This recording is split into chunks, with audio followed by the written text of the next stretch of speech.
வார்த்தையை மட்டும் நான் அவைக்குள் நீக்கிறேன். ஏன்னா வாழைக்கு நாங்க ஒரு திட்டம் சேர்த்திருக்கோம், வாழைக்கு முட்டை கொடுக்க திட்டம் நாங்க கொடுத்தோம். அதுக்கு வந்து வாழைக்கு முட்டை கொடுக்க திட்டம் எங்களுக்கு நாங்க போடல. அது இப்ப திட்டத்தை அறிவிச்சிருக்கீங்க ஹார்டிகல்ச்சர் டிபார்ட்மெண்ட்ல கொடுக்கிற திட்டம்.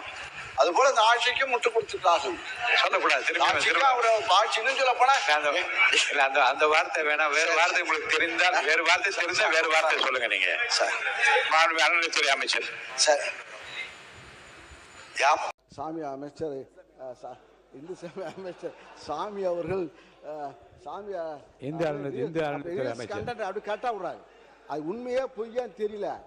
ஆனா இப்படி டெக்னிக்கல் அப்படி இந்த டெக்னிக்கலை வச்சு நீங்க அடிச்சுட்டு வந்துருங்க, ரீல்ஸ் விடுறீங்க.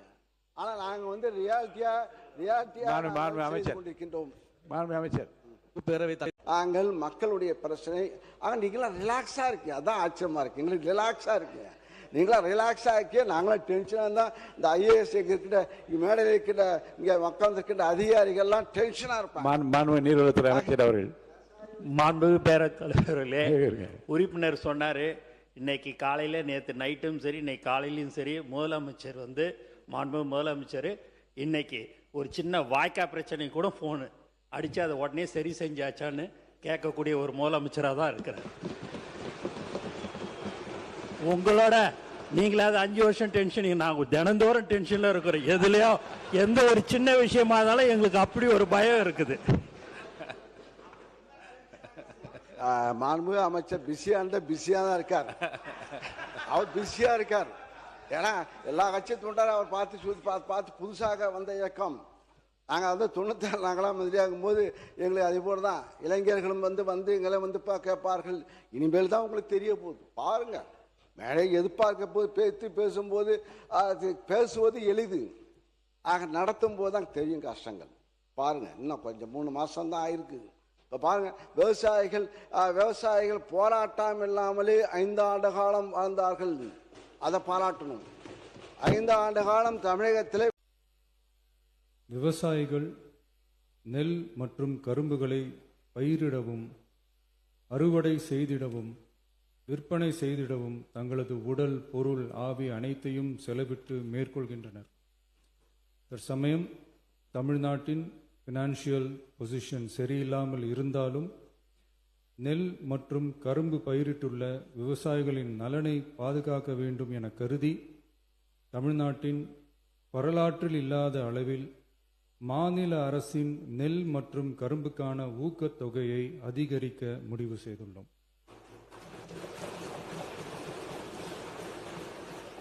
நெல் கொள்முதல் பருவம் வரும் செப்டம்பர் 1ஆம் தேதி தொடங்க இருப்பதால் குறைந்தபட்ச ஆதரவு விலையுடன் மாநில அரசின் ஊக்கத்தொகையாக சன்னரக நெல்லுக்கு குவிண்டால் ஒன்றுக்கு ரூபாய் 289 மற்றும் பொது ரக நெல் ஒன்றுக்கு ரூபாய் 159 என உயர்த்தி சன்னரக நெல் ரூபாய் 2750 பொது ரக நெல் ரூபாய் 2600 என வழங்கப்படும்.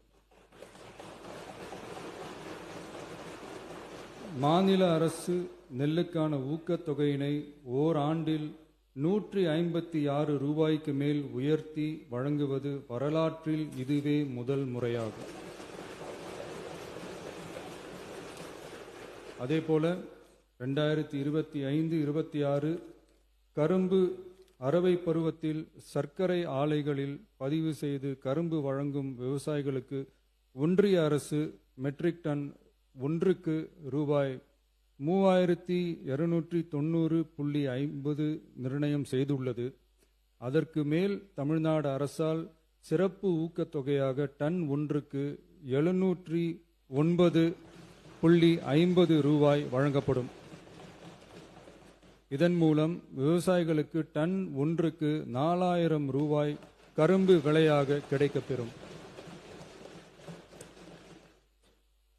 கடந்த 5 ஆண்டுகளில் கரும்பிற்கான சிறப்பு ஊக்கத்தொகை 156 ரூபாய் மட்டுமே உயர்த்தி வழங்கப்பட்ட நிலையில் தற்போது முதல் ஆண்டிலேயே 360.50 ரூபாய் உயர்த்தப்பட்டுள்ளது என்பதையும் இம்மாமன்றத்தில் குறிப்பிட விரும்புகிறேன். மாநில அரசால் கரும்பு சிறப்பு ஊக்கத்தொகையாக மெட்ரிக் டன் ஒன்றுக்கு ஓராண்டில் 134 ரூபாய்க்கு மேல் வழங்கப்படுவது வரலாற்றில் இதுவே முதல் முறையாகும். நமது அரசு எப்போதும் விவசாயிகளை ஒருபோதும் விட்டுவிடாமல் அவர்களோடு தோளோடு தோள் கொடுத்து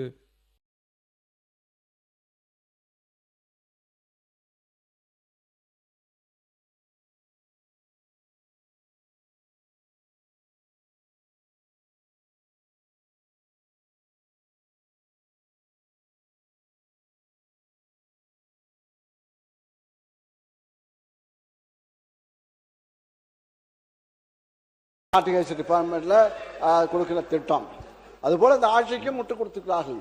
சொல்லக்கூடாது. திரும்பி ஆட்சி இன்னும் சொல்ல போனா அந்த வார்த்தை வேணாம். வேற வார்த்தை உங்களுக்கு தெரிந்தால் வேறு வார்த்தை தெரிந்தால் வேறு வார்த்தை சொல்லுங்க நீங்க. சார் மாண்புமிகு அறநிலைத்துறை அமைச்சர். சார் மாண்புமிகு பேரவைத் தலைவர் அவர்களே, மாண்புமிகு உறுப்பினர் அவர்கள் வந்து எவ்வளவு அழகாக ஒரு திரைக்கதையை தயார் பண்ணுவாருன்னு நான் இன்னைக்கு தான் தெரிஞ்சுக்கிட்டேன். அழகான திரைக்கதையெல்லாம் பேசிக்கிட்டு இருந்தார். அதுவும் விவசாயிகள் மகிழ்ச்சியாக வாழ்ந்தார்கள் 5 ஆண்டுகள்ல போற போக்குல ஒரு திரைக்கதை வசனம் ஒன்று சொன்னாரு. போன ஆட்சியிலாம் நீங்க பாத்தீங்கன்னா பல இடங்கள்ல விவசாயிகள் வந்து 309 கோடிக்கு வந்து நீங்க நெல் சேமிப்பு கிடங்குகள் அமைப்பீங்கன்னு சொன்னீங்களே, என்ன ஆச்சுன்னு பல இடங்கள்ல கேட்டுக்கிட்டு இருந்தாங்க. தஞ்சாவூர்லயே அன்னைக்கிட்ட எல்லாம் கேட்டிருப்பாங்கன்னு நினைக்கிறேன். அப்ப அதெல்லாம் என்ன ஆச்சுன்றதை பத்தி சொல்ல. வாகன போக்குவரத்து இருக்கு பாத்தீங்களா, அந்த கொள்முதல் செய்துவிட்டு வாகன போக்குவரத்து செய்யக்கூடிய பல்வேறு முறைகேடுகள் நடந்ததாக விவசாயிகள் எல்லாம் போராட்டம் பண்ணாங்க. அதெல்லாம் அண்ணன் கண்ணுக்கு வரவே இல்லையா என்னன்னு தெரியல. கரும்புக்கு வந்து ஒரு விலை நிர்ணயம் செய்துவிட்டு கரும்புக்கு ஒரு விலை நிர்ணயம் அரசாங்கம் செஞ்சா அந்த விலைக்கு கீழே இன்னொரு விலையை அதிகாரிகள் நிர்ணயம் செய்து கருது கொள்முதல் செய்ததாகலாம் அன்னைக்கு விவசாயிகள் போராடினாங்க, பிரச்சனை பண்ணாங்க. அதையும் அண்ணன் மறந்துட்டாரு போல. இப்படி ஐயா விவசாயிகள் சொன்னதான் சொல்றேன், இப்படி எல்லாம் நடந்துகிட்டு இருந்துச்சு. இதுல அண்ணா வந்து அழகா சொன்னார் யார் யாரெல்லாம் விவசாயிகள்னு சொன்னாரு. அதுல ஒரு முக்கியமான விவசாயி அண்ணன் மறந்துட்டார். எல்லாரும் விவசாயிகள் அண்ணன் ஒவ்வொருத்தரை பத்தியும் சொல்லும் போது ஒரு முக்கியமான விவசாயியை மறந்துட்டாரு. கரும்பு தோட்டத்துக்குள்ள கான்கிரீட் போட்டு நடந்த விவசாயியை பத்தி அண்ணன் சொல்ல மறந்துட்டார். அப்ப இவங்க சொல்ற கதையெல்லாம் எப்படி இருக்குதுன்னா, சர்க்கரையை எறும்பு தின்னுருச்சு சாக்க கரையான் தின்றுச்சுன்னு சொல்ற மாதிரி இருக்குது ஒரு கதையெல்லாம். அவருடைய முதல் பிரச்சாரம் காலடி பட்டது பரந்தூர் ஒரு விவசாயிகளுக்கு உதவியாக இருப்பதற்காக. அப்பொழுதே சொன்னார் என்னுடைய வாழ்க்கை விவசாயிகளுக்காக இருக்கணும். அப்படி சொன்ன எங்களுடைய மேனிபெஸ்டோல நாங்கள் சொன்னோம் விவசாய கடன் தள்ளுபடின்னு. அதை முயற்சியாக எடுத்து 5932 கோடி ரூபாயை தள்ளுபடி செய்திருக்கிறார். ஆனால் 200 தொகுதியின் வெல்வோம் சொன்ன திமுக தன்னுடைய தேர்தல் அறிக்கையில விவசாய கடன் தள்ளுபடி பேசவே இல்லை. அது அவரே ஒத்துக்கிட்டார். நாங்க அண்ணனே ஒத்துக்கிட்டார். அண்ணனே எம்ஆர்கே பன்னீர்செல்வம் அண்ணனே ஒத்துக்கிட்டார். நாங்க விவசாய கடன் தள்ளுபடி பத்தி பேசவே இல்லை. விவசாய கடன் பத்தி ஏன் பேசல? அப்ப விவசாயிகளுக்கு கடன் இருக்குமா இல்லையாங்கிறது முன்னாள் விவசாயத்துறை அமைச்சருக்கு தெரியாதா? அப்பொழுது உங்களுக்கு அந்த எண்ணமே முதல் கிடையாது. நீங்கள் ஆட்சியில் ஒருவேளை வந்திருந்தாலும் அந்த எண்ணம் உங்களுக்கு கிடையாது. ஆனால் அந்த எண்ணம் எங்க தலைவருக்கு இருந்திருக்கு.